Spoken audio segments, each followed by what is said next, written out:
Hello everyone! My name is Mimi and welcome to my home-based story kung saan lagi tayo nagsishare ng mga bagong videos regarding work from home. Kaya naman kung bago kayo sa ating channel, please consider subscribing. So for today's video guys, I will share with you a website or a portal kung saan makakakuha kayo ng work from home opportunity. So, isa to sa mga shinare ko dun sa mga students na madalas magtanong sa akin, Ate Mimi, ano nga po ba yung maganda naming work from home job or ano po yung magandang online job na pwede naming pagsimulan? Yung hindi kailangan ng experience at pwede sa beginners. Isa nga dun guys is yung ESL or Online English Teaching. So, ESL, English as a Second Language Teaching. Marami na siyang nabigyan ng trabaho, guys.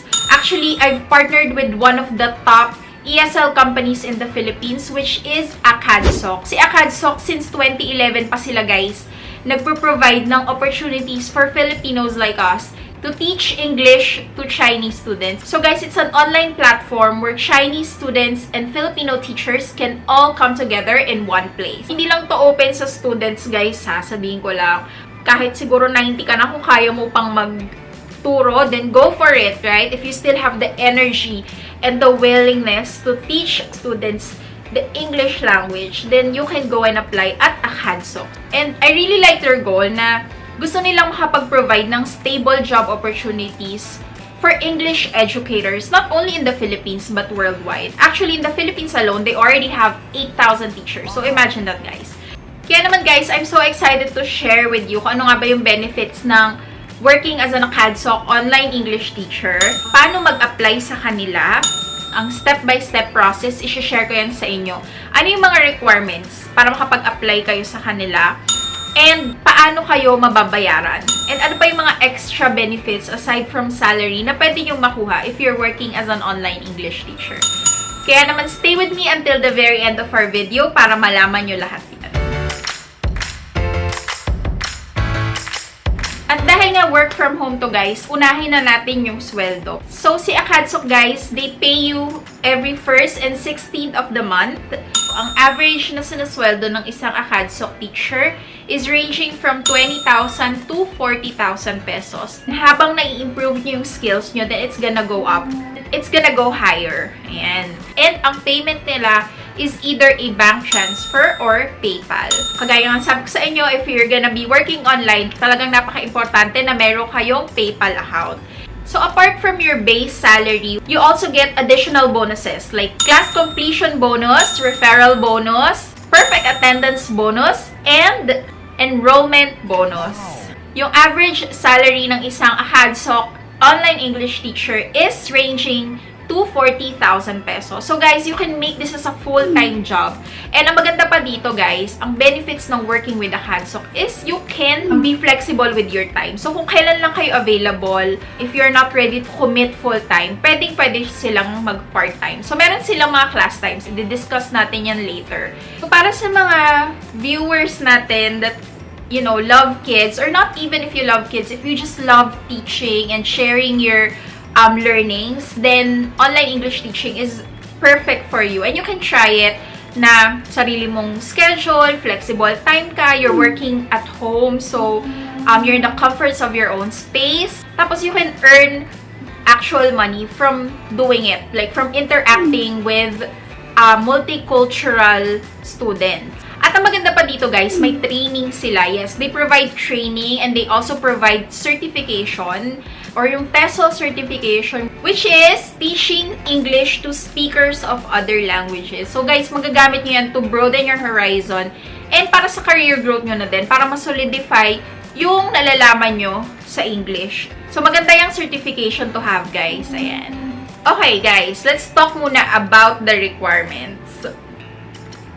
Siyempre, number 1 is your excellent English communication skill. Siyempre, paano ka magtuturo ng English kung hindi ka naman marunong mag-English or hindi mo kaya makipag-usap in that language? So, napaka-importante niyan. Number 2, kailangan may bachelor's degree or higher kayo. Hindi naman specifically na kailangan related sa education, pero you should have at least a degree sa college.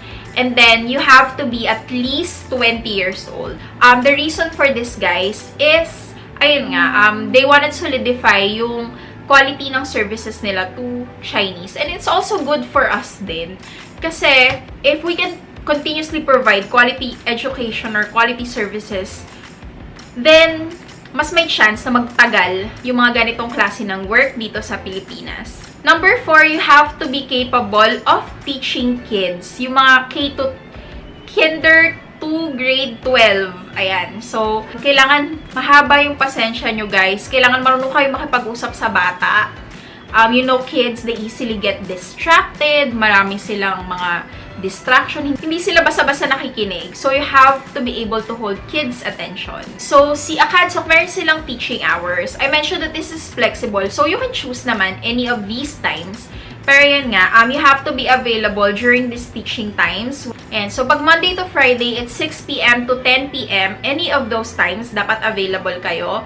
And also, during the weekends naman, kapag walang pasok yung mga estudyante, you can choose any hours between 10 a.m. to 10 p.m. So, bahala na kayo guys kung anong mapipili nyo. Basta make sure na available kayo during those times. Number 6, English certification exams are a plus, but they're not required. So, okay lang. They're gonna provide training, kagaya nga nasabi ko kanina. Number 7, medyo importante to guys, especially when they're already doing the interview. They're gonna look at the space sa likod ng camera nyo. So, nakikita nyo dito, marami akong mga clutter, like my PC and everything, right? So, ito kasi, distraction siya guys, lalo na kapag bata yung tuturuan nyo. So, ang hinahanap nilang space is clutter-free, yung simple lang yung backdrop nyo, and kailangan tahimik. Ayun. So, kapag medyo maingay sa lugar nyo, you have to find a way to make it quiet. Mahalaga sa kanila that the surrounding has to be quiet during those times na magtuturo kayo. And kailangan guys, well-lit space yung pag-workan nyo. Hindi yung parang sa soko kayo or scene of the crime na hindi nakikita yung mukha nyo ng estudyante nyo, no? Na parang nakikipag-usap sila sa witness, may witness protection. So, kailangan guys, ayan, kitang-kita ng estudyante nyo yung mukha nyo, yung emotions sa pinapakita nyo habang nagtuturo kayo. Mahalaga rin yan. Okay, punta naman tayo guys sa device requirements. So, simple lang naman ang kanilang device requirements. Kailangan meron kang PC or laptop that is running on Windows 7. Minimum of Core i3. And kailangan meron kayo at least 4 GB of memory. Ayan. Pagdating naman guys sa internet, kailangan ang speed nyo is at least 3 Mbps, upload speed of at least 2 Mbps, and kailangan it's either DSL, broadband, or fiber. And of course, ang pinaka-last na requirement guys, kailangan nyo din bilang magtuturo kayo online, you need a good quality headset na may noise cancelling feature para kung halimbawa nga naman na merong mga white noise sa paligid, kagaya yan, may dumaan na motor, hindi nyo maririnig. Diba? Or hindi maririnig, nung estudyante nyo, hindi sila madidistract. And of course, kailangan nyo ng HD webcam para makita ng mga estudyante nyo ng maayos ang inyong mga kagandahan at kagwapuhan, diba? Ayan. So, yun guys, yung requirements. Punta na tayo sa application process. So, if you are ready to apply, all you have to do is just click the link down below. Pinadali ko na sa inyo guys. Click nyo na lang yan sa description box and pin comment, maalinman. And iti-take na niya kayo dun sa web landing page nila na makikita nyo dito sa screen. So, ayan, makikita nyo yan. All you have to do is just fill in your information together with your resume. Make sure na updated, guys, yung resume na ilalagay nyo. Baka naman 5 years ago nyo pa na-update yan.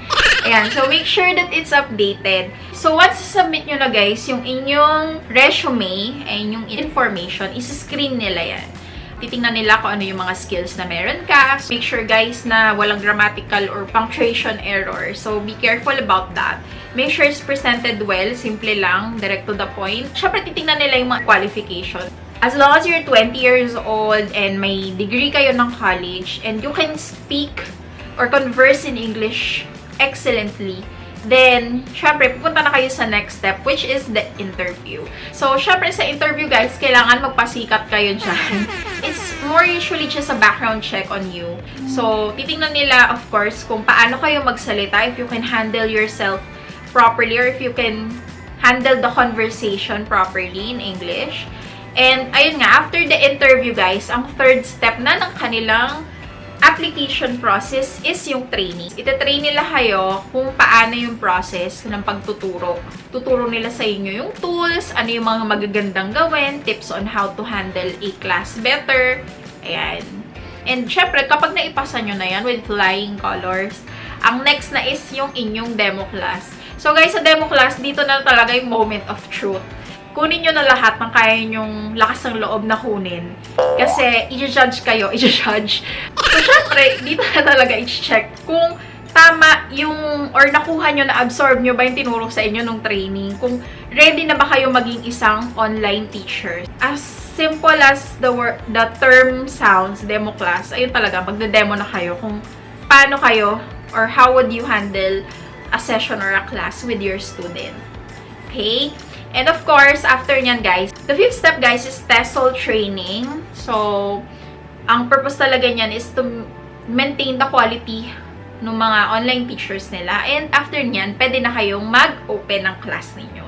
Once na nag-open na kayo ng class ninyo, then pwede na kayong i-book ng inyong mga students. And of course, guys, the more bookings that you have, then the more cash that you will earn.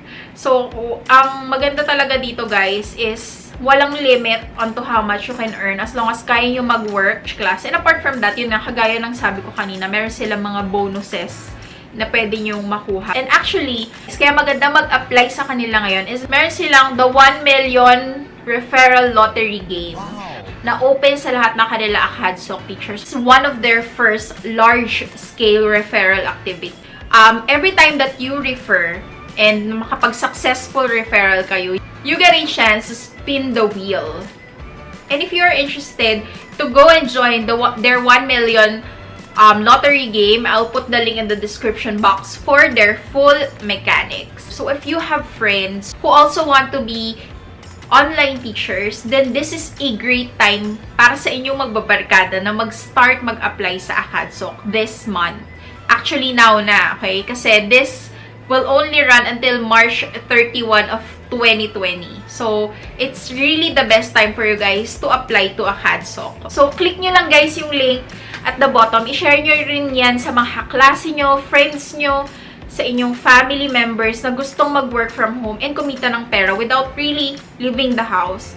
'Di ba? Hindi na kayo masustuck sa traffic. Alam niyo yun, wala na kayong kailangang isipin, magbihis, or wala akong allowance for the moment. So, yan. All of that in the comfort of your own homes.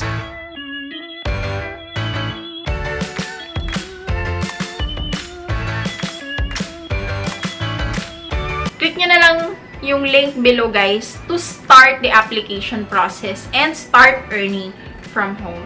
And that's it guys for today. I will see you guys again on our next video. Thank you for watching. Bye!